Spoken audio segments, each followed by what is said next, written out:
रहेंगे, कोई उनको मिटा नहीं पाएगा। इसका कारण ये है कि जो काम ज्योतिबा ने किया है वो कोई महात्मा अभी तक कर नहीं पाया।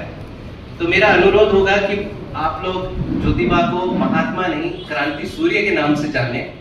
और ज्योतिबा के भी लिटरेचर फ्रीली अवेलेबल है पीडीएफ फॉर्मेट में। इनफैक्ट महाराष्ट्र गवर्नमेंट ने एक कमेटी बनाई है, फूले शाहू आंबेडकर लिटरेचर कमेटी।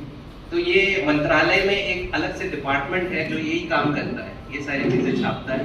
हाँ, जब सत्ता उनकी होती है, पॉलिटिक्स के हिसाब से किताबें मिलना कम हो जाता है या बढ़ जाता है, पर वो एक बार ऑनलाइन आ गए तो अब बहुत समय न लेते हुए मैं एक चीज की तरफ आपका ध्यान आकर्षित करना चाहूंगा। सूर्य है, वो रहेंगे, कोई उनको मिटा नहीं पाएगा। इसका कारण ये है कि जो काम ज्योतिबा ने किया है वो कोई महात्मा अभी तक कर नहीं पाया।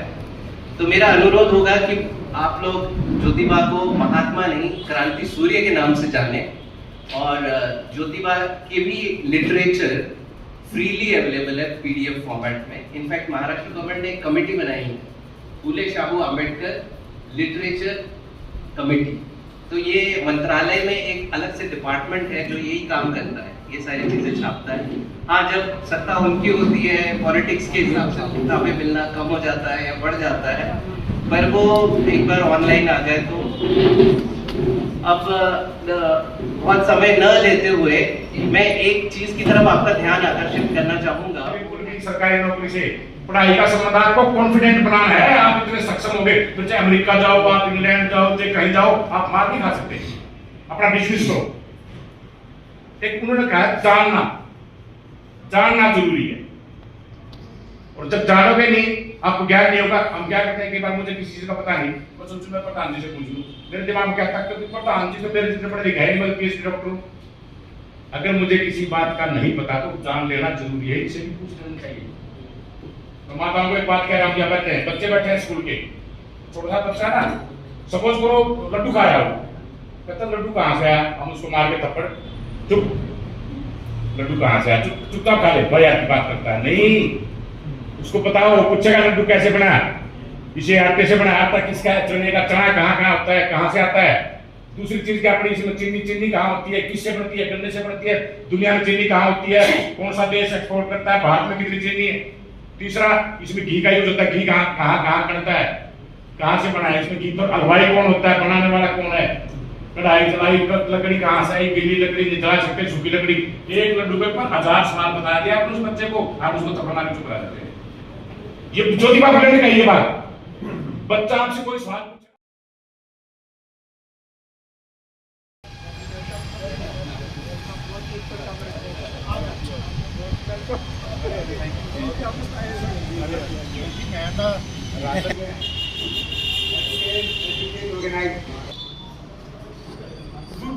का क्या है, कोई समस्या है क्या, ज्योतिबा समस्या आती है, हमारे पास कुछ समस्या आई नहीं, हम तरह से बहाने बनाते हैं। समस्या तो बाहर से बताना है, किराए का मकान नहीं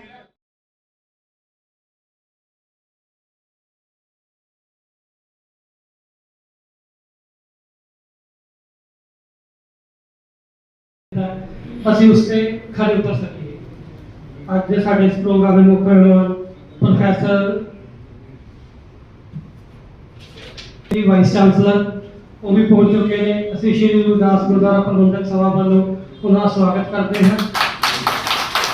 professor Ratan Singh ji, vice chancellor, husband of honourable justice Ramesh Kumar ji, justice of Punjab and Haryana high court, ਅਸੀਂ ਉਹਨਾਂ ਦਾ ਇੱਥੇ ਪਹੁੰਚਣ ਤੇ ਬਹੁਤ ਬਹੁਤ ਧੰਨਵਾਦ ਕਰਦੇ ਹਾਂ ਤੇ ਨਾਲ ਹੀ ਸਵਾਗਤ ਵੀ ਕਰਦੇ ਹਾਂ। ਹੁਣ ਮੈਂ ਬੇਨਤੀ ਕਰਾਂਗਾ ਸ਼੍ਰੀ ਸਤਿਆਵਾਨ ਸਲੋਹਾ ਜੀ ਨੂੰ, ਉਹ ਵੀ ਸਾਡੀ जय संविधान। परमादरणीय आदर व मान सम्मान के योग्य आज की हमारे भारत रत्न डॉक्टर बी.आर. अम्बेडकर जी की जयंती के मुख्य अतिथि, सम्मानित मन, सामने बैठे मेरे भाई, मेरी बहनें, मेरी माताएं और बच्चों, सबको क्रांतिकारी जय हिंद। जो आज का जो दिन है उसका घर गया प्रोफेसर साहब, मैं उस आदमी का घर गया, माताओं की फोटो थी, एक का हाथ में त्रिशूल, गदा, तलवार, जितने हाथ सारे हथियारों से भरे नहीं है। मैं बोला बेटे तेरे घर में लड़ाई क्यों करी, मेरे घर में हो। तो सवेरे उठता है माता तो हथियार नहीं देखता है, सवेरे उठता है जिन हथियारों को पूछता है तो घर में हथियार होंगे। तो बाबा साहब को पूछ, बाबा साहब अम्बेडकर जी को पूछ, तेरे घर में टाई वाले यहाँ पे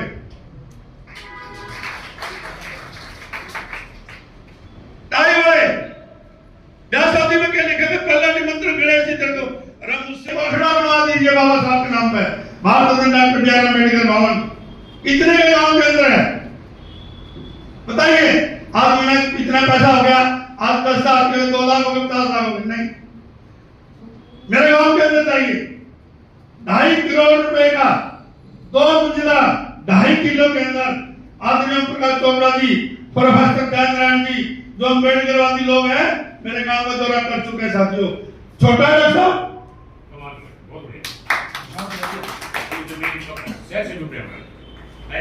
मेरे गांव में तू नौकरी वाला, मैं नौकरी वाला, हम लोग 10 रुपये खर्च करते हैं।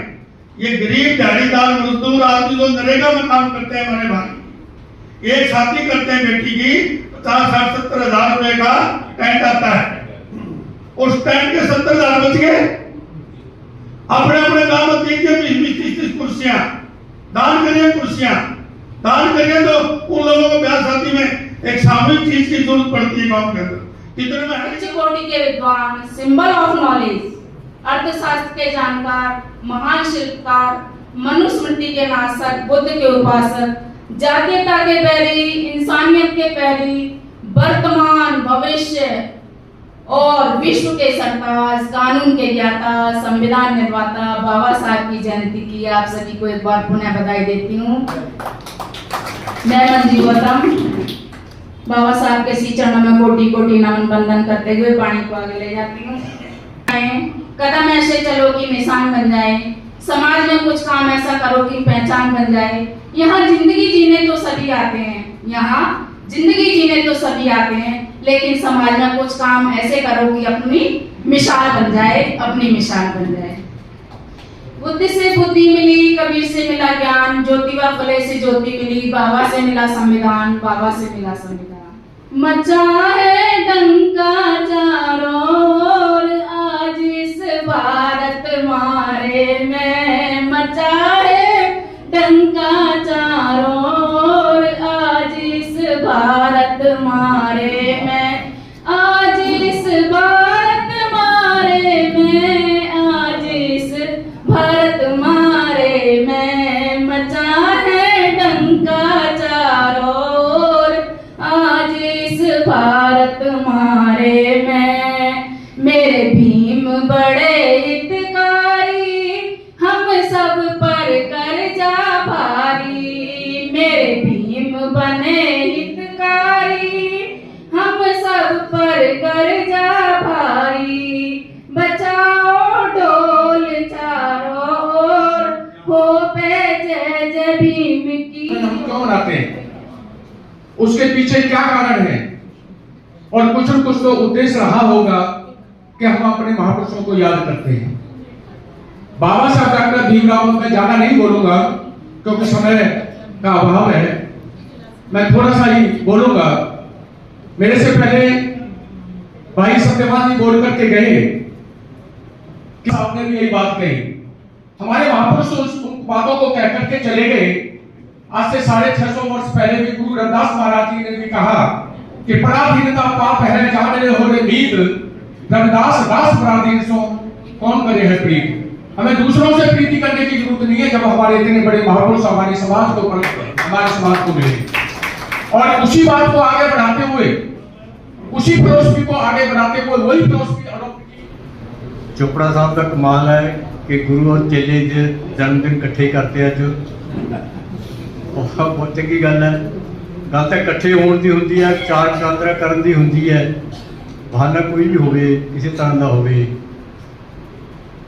एक गल मैं कहनी है कि असी सारे गुरुओं भी मनते हैं, बाबा साहब भी मनते हैं, पर उन्होंने गल्लां नूं इन्ना नहीं मनते। जे उन्होंने मन्निया होंदा तां साडी हालत होरी होंदी। ਤੁਸੀਂ ਦੇਖੋ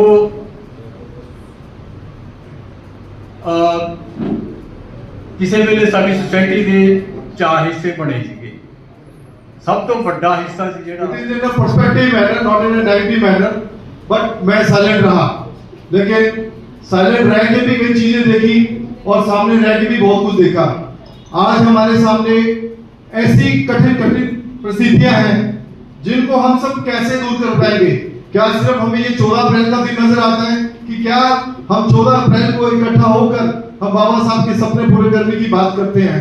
क्यों ना ऐसा स्मरण किया जाए, ऐसा आज के दिन पालन किया जाए कि हम रोज बाबा साहब के सपने साकार करने के लिए, बाबा साहब की जो इच्छाएं थी उनको पूरा करने के लिए आगे बढ़े। वो कैसे संभव होगा? उसका संभव होने का कारण एक है, वो जब हम सब एकजुट रहेंगे। एकजुट के बीच में भी बहुत बड़ी बातें आएंगी आपके सामने। चंडीगढ़ हमारा एक एम्प्लॉय स्टेट है। जब हम फंक्शन करते हैं, आज हम यहाँ पे देख रहे हैं गैदरिंग में कि मैक्सिमम हमारे एम्प्लॉइज बैठे हैं और लेडीज भी बैठी है हमारे बीच में। लेकिन जब हमें कोई बड़ा जलसा करना पड़ता है या हमें शोभा यात्रा निकालनी पड़ती है तो हमें नजर घुमानी पड़ती है चारों तरफ कॉलोनियों की तरफ, चाहे वो राम दरबार हो, डड्डू माजरा बुलाया हो।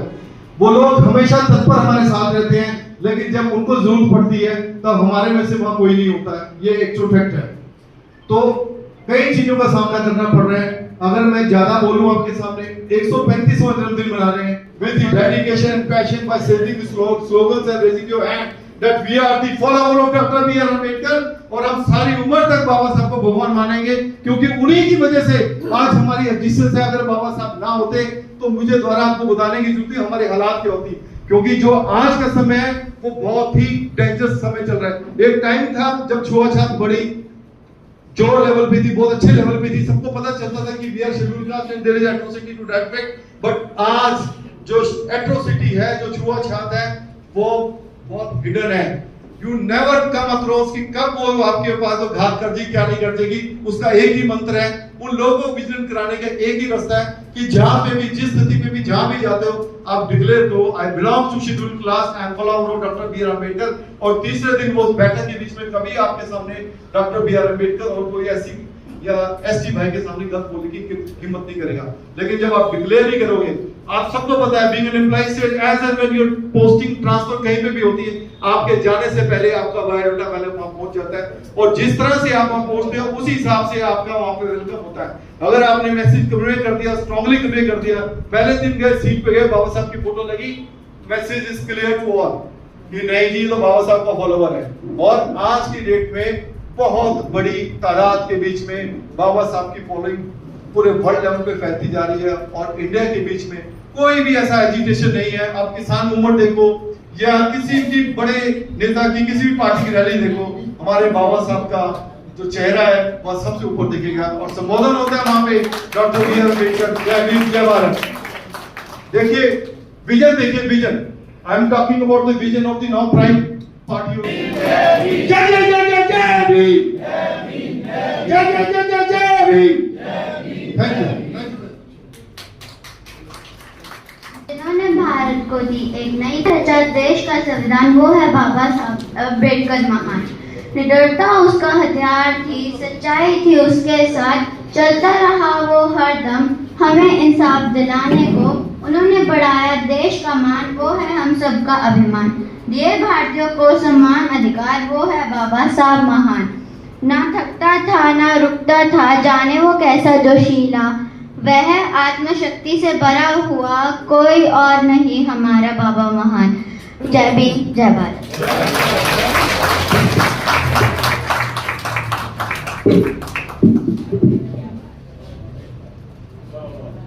ਹੁਣ मैं बेनती करूंगा श्री पृथ्वीराज कुमार जी।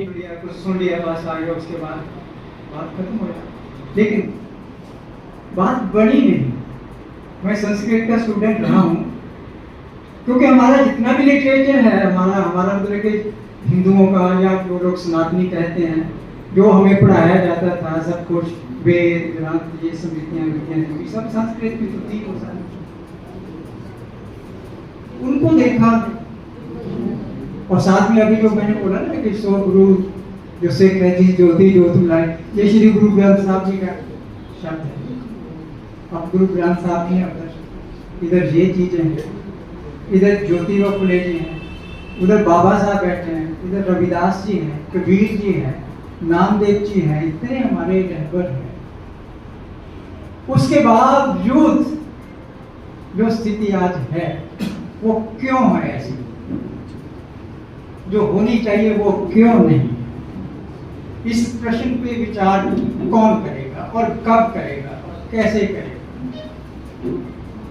एक तो मैं ये प्रश्न छोड़ता हूँ।